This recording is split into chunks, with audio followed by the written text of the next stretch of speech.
एक आप मंत्र बोलेंगे, त्वमेव माता च पिता त्वमेव,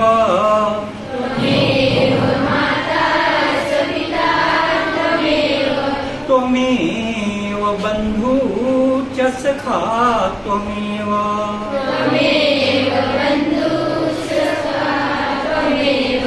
त्वमेव विद्या द्रविणं त्वमेव,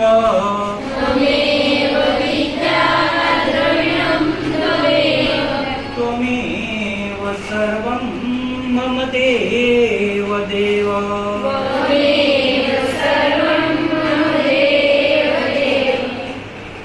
आज शिक्षक दिवस के दिन जो महाविद्यालय अपना हरदेव जोशी राजकीय कन्या महाविद्यालय आयोजन कर रहा है, उसमें उपस्थित समस्त चेतनाओं को प्रणाम करते हुए मैं यह निवेदन करना चाहता हूं कि हमारी संस्कृति ज्ञान प्रधान संस्कृति रही है।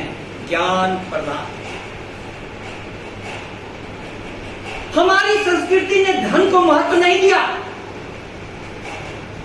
शक्ति और सत्ता को महत्व नहीं दिया। सबसे महत्वपूर्ण स्थान किसको दिया? ज्ञान को। ज्ञान। और हमारे महाविद्यालय का परम ध्येय वाक्य क्या है?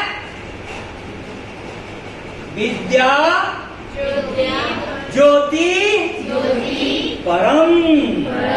जोर से बोलो, विद्या ज्योति परम। इसका अर्थ है कि विद्या रूपी ज्योति सबसे परम है, सबसे श्रेष्ठ है, सबसे श्रेष्ठ। विद्यार्थियों यह बात समझो, अंधेरी जगह में कोई भी सामान आपको दिखाई नहीं देता है। अंधेरा हो तो एक कुर्सी टेबल आपको दिखाई नहीं देंगे, आप उससे टकरा जाएंगे, घायल हो जाएंगे। एक ज्योति वो भी है, इसीलिए कोई ना कोई ज्योति अंधेरे में जलानी पड़ती है, लेकिन उस ज्योति में सिर्फ सामान दिखाई देगा। विद्या रूपी ज्योति ऐसी ज्योति है जिसमें तुमको सामान ही नहीं इंसान भी दिखाई देंगे, इंसान ही नहीं पाषाण भी दिखाई देंगे। इसीलिए मैंने क्या कहा? समस्त चेतनाओं को प्रणाम। चेतना हम में भी है, चेतना तुम में भी है। और कोई भी चेतना 8 वर्ष में शंकराचार्य इतनी ऊंचाई को प्राप्त हुए, सारे उपनिषदों पर उन्होंने भाष्य लिखना शुरू कर दिया, सारे उपनिषदों पर। इसलिए हमारी संस्कृति कहती है कि सिर्फ आयु वृद्ध को हम आदर नहीं देते, सबसे ज्यादा आदर किसको देते हैं? ज्ञान वृद्ध को। जो ज्ञान में सबसे ऊंचा हो, भले ही वो बालक हो। 10 वर्ष का बालक व्यासपीठ पर बैठता है और सामने में बैठे हुए 80 से 100 वर्ष के लोगों को बोलता है, प्रिय पुत्र और पुत्रियों। यह है ज्ञान प्रधान संस्कृति। लोग कहते हैं कि भारत कभी दूसरे देशों को जीतने नहीं गया। मैं कहता हूं कि भारत खूब जीतने गया है। थोड़ा समझो तो सही, कैसे जीतने गया है? महात्मा बुद्ध का शिष्य चीन गया, चीन अपना हो गया। आज भी चीन में बौद्ध धर्म है। सारे दक्षिणी एशिया में बौद्ध धर्म का प्रभाव है। भारतीय संस्कृति विश्व के जिन जगहों पर गई, उन जगहों पर भारतीय संस्कृति इतनी प्रभावी हुई है कि अभी अभी यूएसए में, अमेरिका में एक प्रदेश ने भारतीय संस्कृति को सबसे ज्यादा महत्व देते हुए पूरे साल भारतीय संस्कृति का नाम किया। पूरे साल भारतीय संस्कृति का नाम किया।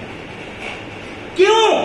मैं वही आपको बता रहा था कि बाहर की ज्योति जलाओ तो सामान दिखाई देंगे, विद्या रूपी ज्योति जलेगी तब तुमको सामान के साथ साथ इंसान दिखाई देंगे। तुम्हारे मन में क्या चल रहा है मैं देख सकता हूं। कैसे देख सकता हूं? तुम मेरे मन में क्या चल रहा है देख सकते हो? नहीं। थोड़ा विद्या रूपी ज्योति को जलाओ, तुमको दिखाई पड़ जाएगा कि मेरे मन में क्या चल रहा है। इसलिए श्लोक हमारी संस्कृति का कहता है, दिवा पश्यति नो उलूकः काकः नक्तं न पश्यति, विद्याहीनः मूढ़ः तु दिवा नक्तं न पश्यति। उल्लू को दिन में दिखाई नहीं देता है, कौवे को रात में दिखाई नहीं देता है। जिसके पास विद्या नहीं है उसको न दिन में दिखाई देता है न रात में। इसका प्रमाण लो, पूरी पीढ़ियां बर्बाद हुई जा रही हैं शिक्षक के अभाव में। अभी अभी 2 दिन पहले खास करके एडिटोरियल पेज पर था कि विद्यालयों में और कॉलेजों में लड़कों द्वारा मोबाइल पर कामुक और हिंसक साइट्स देखने की प्रतिशत में बेतहाशा वृद्धि हुई। हमारी पीढ़ियां वो मोबाइल बिगाड़ रही हैं। इतनी ज्यादा आखिर आत्महत्या हो रही है, इतने ज्यादा बलात्कार हो रहे हैं, व्यभिचार हो रहे हैं। डूंगरपुर में संस्कार करने वाली घटना हुई, एक नारी को निर्वस्त्र कर करके मारा गया। जिस संस्कृति में घोषणा है कि यत्र नार्यस्तु पूज्यन्ते रमन्ते तत्र देवता, जहां पर आप नारी की पूजा करते हैं वहीं पर भी देवता निवास करेंगे। इसीलिए मैं कहना चाहता हूं कि शिक्षक दिवस आपको यह आह्वान करता है कि आप शिक्षक दिवस के दिन शिक्षकों के टच में रहेंगे तो विद्या रूपी ज्योति आपके अंदर में जल जाएगी। विद्या रूपी ज्योति। मैं अपनी बात को समाप्त करूं एक छोटी सी कहानी के साथ, ताकि आपको समझ में आ जाए। गुरु ने शिष्य को कहा कि अलमारी में से डिबिया को ले आओ, लोहे की डिबिया लाया। लोहे की डिबिया के अंदर में खोलो, पारस पत्थर रखा हुआ है। उसने कहा कि गुरुदेव आप कहते थे कि लोहे के पारस के संसर्ग से लोहा भी सोना हो जाता है, पारस के संपर्क से लोहा भी सोना हो जाता है। बोले कि इसको थोड़ा ध्यान से तो देखो।